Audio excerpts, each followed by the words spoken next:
नमस्कार, मी सुप्रिया आणखी एका नवीन ब्लॉगमध्ये आपलं मनापासून स्वागत करते। तुम्हाला आजचा दिवस सुखाचा, आनंदी आणि आरोग्यदायी जावो। तुम्ही जी काही स्वप्न पाहिली असतील ती सगळी स्वप्न तुमची पूर्ण होत। त्याचबरोबर शुभ दुपार सर्वांना। दुपारची वेळ आहे। तुम्हाला असं वाटत असेल की सकाळची वेळ आहे, अजिबात नाही। जेवण वगैरे झाली आणि मी किचन कट्ट्यावर ताट ठेवायला आले आणि किचनच्या खिडकीतून एवढं छान दृश्य दिसलं ना।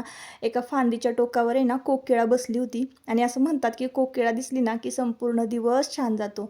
आमच्याकडचं तर वातावरण एवढं छान आहे की दिवस खूपच छान जातो बरं का। सगळा डोंगर आहे ना हिरवागार झालेला आहे, आजूबाजूला इतकी हिरवळ आहे ना। पण जेव्हा निसर्ग आपल्या डोळ्याला सुख देतो, आपल्याला ऑक्सिजन देतो आणि माणूस जात ही अशी आहे ना की म्हणजे नाही का, एखाद्याकडनं घ्यायचं आणि त्याच्यावरच वार करायचा। तर ही माणूस जात कधी सुधारणारी नसते बघा। आपण मतदान जवळ आले की आपण बोलत असतो की हे काम केलं नाही, ते काम केलं नाही, हे काम राहिलं। पण मी काय म्हणते की जेव्हा आपल्याला दिसतंय डोळ्यांनी तेव्हाच बोलायला काय हरकत आहे। तर तुम्हाला आज मी काही विषय आमच्याकडचे मांडणार आहे। तर तुम्हाला इथं बघा, पलीकडच्या रस्त्याला की नाही कॅनल आहे आणि अलीकडं बघा हा कटडा असा तुटलेला आहे। तिथं ना घाण आणून टाकलेली आहे, म्हणजे ट्रॉयली आणून टाकलेली आहे। अक्षरशः त्याच्यामध्ये इतकं प्लॅस्टिक आहे आणि ह्या कचऱ्याची विल्हेवाट लावण्यासाठी काही नागरिकांनी पैसे घेतलेले आहेत बरं का। पण रात्री 12:30 पावणे 1च्या दरम्यान बरं का हे काम झालेलं आहे आणि मी जागेच असते, मला दिसतं सगळं। त्याच्यानंतर ओढा आहे, त्या कॅनल क्रॉस झाला की कॅनलच्या वरनं एक पूल आहे, त्या पुलातनं ओढा वाहतो। त्या ओढ्यात सुद्धा ना गटर ना म्हणजे इतके घाण पाणी सोडलेलं आहे ना। तर आणि हाच ओढा ना कृष्णा नदीला जाऊन मिळतो। मग तुम्ही सांगा त्या कृष्णा नदीची काय अवस्था आहे, आज तर गंगेची काय अवस्था आहे तुम्ही बघत आहात। ते कुणामुळं? फक्त आपल्यामुळं, माणूस जातीमुळं। जेव्हा मतदान येतं तेव्हा सर्रास पैसे वाटप केले जातात आणि मतं घेतली जातात। माझं म्हणणं असं आहे की आपण कर्मच जर चांगली केली तर आपल्याला पैसे वाटायची गरजच काय। एखाद्या व्यक्तीला जर तुम्ही कचऱ्याची विल्हेवाट लावण्यासाठी जर पैसे देताय तर तो व्यक्ती ते काम नीट करतोय का हे बघितलं पाहिजे की नाही। आता इकडं इतकं प्लॅस्टिक आणून टाकलेलं आहे आणि एवढ्याला इतकं घाण आहे, इतकी प्लॅस्टिक आहे। आणि तुम्हाला माहिती आहे ते प्लॅस्टिक हजारो वर्ष कुजत नाही, विघटन होत नाही आणि इथली अशी अवस्था आहे। जरी तुम्ही आजपर्यंत सगळी हिरवळ बघत आला असाल, छान एरिया आहे हा, आजूबाजूला छान निसर्गामध्ये सुप्रियाताई राहतात असं तुम्हाला वाटत असेल, पण इथले प्रॉब्लेम्स ना मला माहिती आहे। आणि फक्त मतदान जवळ आल्यावर का बोलावं? आपल्याला काय राजकारणातलं कळतं, आपण नको बोलायला यातली मी नाही। जे मला दिसतं ते मला आज बोलावंसं वाटलं। तर चला असो, ही त्यांची सुधरतील न सुधरतील, पण जे आहे त्याविषयी एक शब्द बोलणं, आवाज उठवणं हे आपलं कर्तव्य आहे नागरिक म्हणून।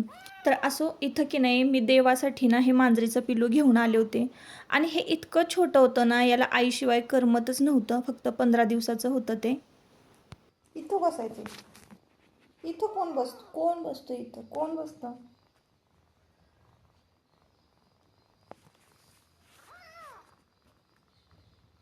काय चाललंय म्हणा तुझं हे? इथं कोण बसतं का? बसतं इथं कोण? खाली उतर, खाली उतर, उतर खाली। असं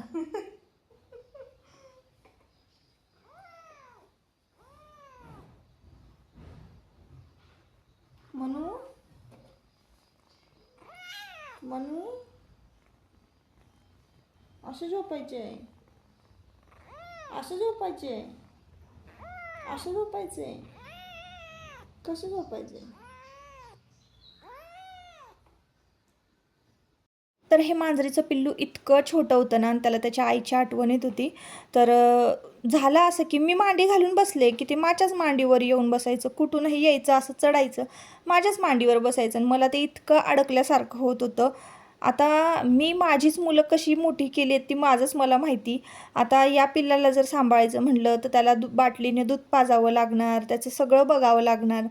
त्याची स्वच्छता करावी लागणार. आणि मला इतकं टेन्शन आलं होतं ना, तर मी त्या मावशींना सांगितलं, थोडं मोठं झालं त्याचं ते खायला प्यायला लागलं ना की मग मला आणून द्या. त्याला कुठं मी बाटलीने दूध पाजत बसणार आहे. एक तर माझीच मुलं मी कशी मोठी केली ती माझं मला माहिती आतापर्यंत. आणि आपण कसं असतं ना, एखादी जबाबदारी आपण घेतली ना की आपल्याला दिवसभर मग तेच करावं लागते. जरा ओरडलं की लगेच त्याच्याकडे जायचं, त्याला भूक लागली का, त्याला काय पाहिजे का लगेच बघायचं. तर त्याच्यामुळे ना मी ते पिल्लू परत देऊन टाकलं. आता ते 1-2 महिन्याने चांगलं मोठं झालं की परत घेऊन येणार आहे. ही व्हिडिओ क्लिप जी होती मांजरीची ती कालची होती. आता बरीच सारी कामं आटपली होती दिवसभरात. हा रविवारचा दिवस होता. रविवारचा दिवस असला की तुम्हाला माहिती आहे की बाथरूम क्लिनिंग, टॉयलेट क्लिनिंग, ह्या सगळ्या गोष्टी, किचनमधला एखादा जो खण असेल तर तो स्वच्छ करायचा असेल तर ते मी करून घेते. वरची जी काही कामं आहेत ना, जी की तुमच्याबरोबर मला आता नाही शेअर करता येत, तर ती कामं मी ना दर रविवारी करून घेत असते. सोबतच दळण आहे, गव्हाचं दळण, ज्वारीचं दळण हे काढायचं असतं. तर आता ना मी लापशीचं दळते. आता लापशीचं कशा पद्धतीनं दळायचं, तर सगळ्यात शेवटची जी चाळण आहे का नाही, ती लावलेली आहे मी. आता आपण आपल्या काही गोष्टी आपल्याला घरामध्ये करता येतात. ते लापशीचं दळण म्हणा, रवा करता येतो, तर आपण तो का नाही करायचा, कशाला विकत आणायचा, घरी जर सगळं असेल तर. म्हणून मग म्हटलं चला बनवून बघूया. या आधी तर कधी दळली नव्हती मी, पण म्हटलं चला आता दळून बघूया. तर अशी कणी असते गव्हाची, आणि त्या गव्हाच्या कणीचीच आपण ना लापशी तयार करतो. एकदम मस्त आणि टेस्टी असते बरं का. कुठलीही इलेक्ट्रिक वस्तू घेतली ना की त्याची पुरेपूर काळजी घेतली ना ती लाँग टाईम चालते. तसंच या गिरणीचं आहे.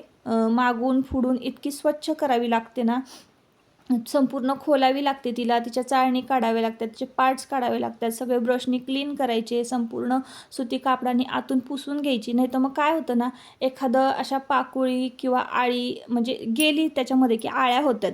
मग ही आळी ना आपण हे पीठ न चाळता वापरतो, म्हणून मग आळी वगैरे आपल्या जेवणात येऊ नये हे याच्यामुळं का नाही ही गिरण एकदम स्वच्छ ठेवावी लागते. आता इथं काय झालेलं आहे, एक कॉमेडी विषय झालेला आहे.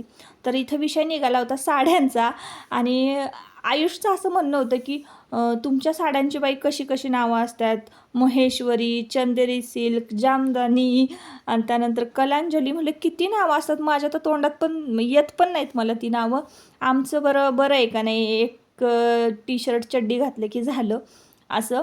तर त्याचंच मला इतकं हसू येत होतं ना की याला म्हणजे मुलांना काय वाटतं ना, आपण साडी आपला किती जवळचा विषय आहे हे त्यांना काय माहिती आहे. त्यासाठी ना फक्त बाईचा जन्म घेतला पाहिजे, हो की नाही.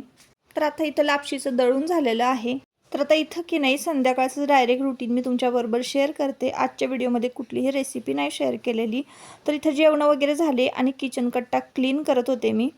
तर एक लेख मी लिहिलेला आहे, तो मला पाठ करायचा होता ना, तो असाच समोर ठेवून म्हटलं चला वाचून वाचून पाठही होईल, पाठांतरही होईल आणि कामही होतील. कारण आता रात्र झाली होती, 12:30 तरी टायमिंग असावं हे.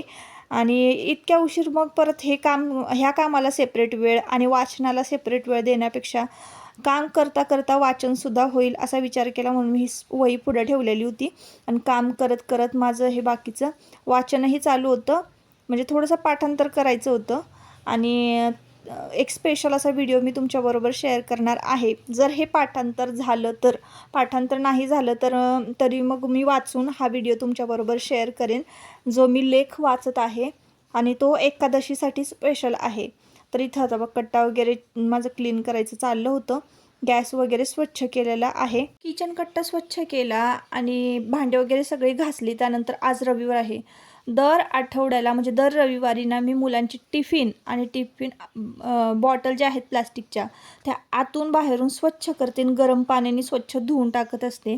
आपण टिफिन जरी प्लास्टिकची मुलांना देत असू ना, तर थोडंसं कोमट पाण्यानं आपल्याला ते टिफिन किंवा अशा खास खळगे जे आहेत, जास्त डिझाईनचे जे भांडे आहेत जे की लवकर स्वच्छ होत नाही आणि मग अन्नाचे काही कण त्यामध्ये बसतात आणि बऱ्याच दिवसांनी मग त्याला बुरशी लागते, ती बुरशी आपल्या पोटात जाते, इन्फेक्शन होतं. ह्यासाठी ना मी काय करते, दर रविवारी अगदी आपण दात घासायचा ब्रश असतो ना, त्या ब्रशने ना डब्याचे खाचखळगे सगळे स्वच्छ करायचे, कुठं घाण आहे का हे चेक करायचं, वॉटर बॉटलला आतून असं गिळगिळीत झाली आहे का, शेवाळ लागले का, हे सगळं चेक करायचं. आणि आठवड्यातनं एकदा गरम पाण्यानं मुलांच्या वॉटर बॉटल, टिफिन हे सगळं स्वच्छ करायचं काम मी दर रविवारी संध्याकाळी करत असते. ते आजच्या व्हिडिओमध्ये मी तुमच्याबरोबर शेअर केलं. आणि हे सगळं बॉटल वगैरे स्वच्छ झाल्यानंतर बेसिन वगैरे क्लीन करून घेते. सध्या जरा मला असं वाटतंय की किचनचं रिनोव्हेशन करणं खूप खूप गरजेचं आहे. पण आता बघूयात, कारण किचन कट्टा जो आहे ना आमचा, तो लिकेज होत आहे. आता त्याचबरोबर बघा, इथं वरती तुम्हाला मी पितळेचा टाकी ठेवायची, पितळेची पाण्याची, तिथं तुम्हाला प्युरिफाय दिसत असेल तर आरो बसवून घेतलेला आहे. जसं की मी तुम्हाला सुरुवातीला सांगितलं, कृष्णा नदीचं पाणी इतकं इतकं घाण आहे, म्हणजे पिण्यालायकच नाही आहे. जे नगरपालिकेतून म्हणा, ग्रामपंचायतीतून जे पाणी लोकांना पिण्यासाठी सोडतात ना, इतकं खडूळ असतं. मग तुम्ही कितीही त्यामध्ये केमिकल टाका, औषधं टाका, तुरट्यांची पोतीसुद्धा ओततात त्या टाकीमध्ये पाण्याच्या.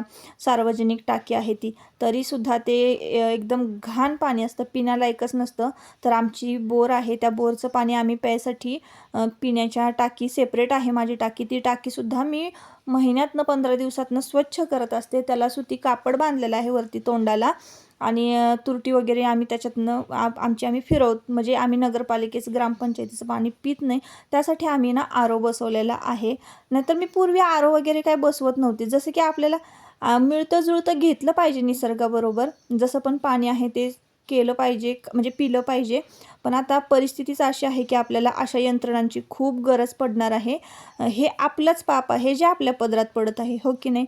तर चला, आता इथं मी तुम्हाला चपाती दाखवली, तर नेहमी कधी एक चपाती ना शिल्लक असावी घरामध्ये, डब्यामध्ये रात्रीची, असं म्हणतात. तर आता हे स्वच्छ करून थोडंसं लिकेज होत होतं ते. आता बघू, तक्रार करून पुन्हा एकदा त्या माणसांना बोलवलं पाहिजे आणि लिकेज काढलं पाहिजे त्याचं. तर हा आरो आम्हाला कितीचा बसला आहे किंवा काय, हे मी तुम्हाला नेक्स्ट व्लॉगमध्ये सांगेन, त्याची सर्व्हिस झाल्यानंतर. चला तर मग आता या व्हिडिओचा इथंच शेवट करते. आपण परत पुन्हा भेटूया नवीन एका व्लॉगमध्ये. तोपर्यंत स्वतःची काळजी घ्या, मजेत राहा. आणि हो, कटिंगचे आणि फॉल पिकोचे व्हिडिओ मी तुमच्याबरोबर शेअर करेनच. पण कधी कधी कसं होतं ना, खूप गडबड असते, मी शूट करत नाही. सगळं झाल्यानंतर, काम झाल्यानंतर माझ्या लक्षात येतं की शूट करायला पाहिजे होतं, असं होतं. तर किचन कट्टा बघताय तुम्ही किती चकाचक, जसा आहे तसा. नॉन मॉड्युलर किचन आहे, पण जसं आहे तसं. आता ह्या चाळणीमध्ये ना मी मुलांची भांडी वगैरे तुम्ही बघताय, टिफिन हे, तर ते ठेवून दिलेलं असतं. रात्रभर हवा हवा लागून छान वाळतं ते, आणि दुसऱ्या दिवशी सकाळी मी गरम गरम टिफिन असा मुलांना भरून देत असते. चला तर मग आता या व्हिडिओचा इथंच शेवट करते. परत पुन्हा भेटूया नवीन एका व्लॉगमध्ये. तोपर्यंत स्वतःची काळजी घ्या, मजेत राहा, आणि व्हिडिओ आवडला असेल तर लाईक करा, सबस्क्राईब करा. Bye bye.